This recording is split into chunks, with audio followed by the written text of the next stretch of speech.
क्योंकि वहां धरती के गर्भ में पल रही थी एक नवजात बच्ची। इस प्रकार धरती मां ने राजा जनक को संतान का वरदान दिया,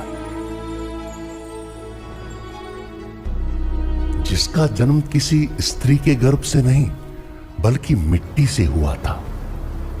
उन्होंने उसका नाम रखा सीता, अर्थात हल से बनी रेखा।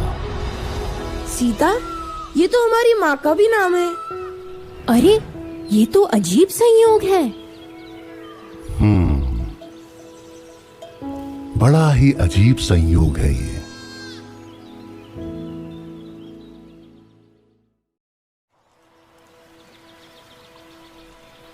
तो अब राम और सीता का मिलन होगा? हाँ गुरुदेव, अब आप हमें उनकी प्रेम कहानी तो सुनाएंगे ना? थोड़ा धैर्य रखो बच्चों,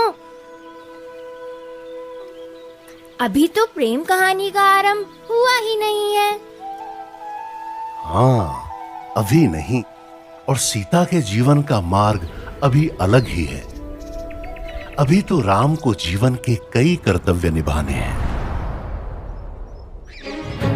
जब ऋषि वशिष्ठ के गुरुकुल में उनकी शिक्षा पूरी हुई तो वे बच्चे से नौजवान बन चुके थे। उनकी सोच और समझ गहरी हो गई थी और मन भी स्थिर हो चला था। अब समय था घर लौटने का। गुरुदेव, मैं आपके पास एक बच्चे के रूप में आया था, ढेर सारे सवालों के साथ। आपने मुझे उत्तर पाने का रास्ता दिखाया और धर्म के रास्ते पर चलने की शक्ति दी। मैं आजीवन आपका आभारी रहूंगा। और राम, आशा है कि तुम्हारे कदम कभी डगमगाएंगे नहीं, क्योंकि तुम्हारा मार्ग कोई साधारण मार्ग नहीं है।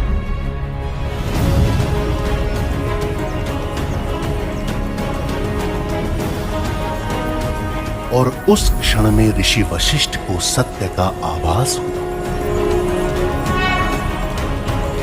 उन्होंने उस शांत स्वभाव वाले राजकुमार के पीछे छुपी उस दिव्य आत्मा को पहचान लिया। जब वो चारों गुरुकुल से लौटे तो उनकी पहचान मात्र उनके पिता के नाम से नहीं रह गई थी, बल्कि वो तो ऐसे बुद्धिमान राजकुमारों के रूप में आए थे जो धर्म के मार्ग पर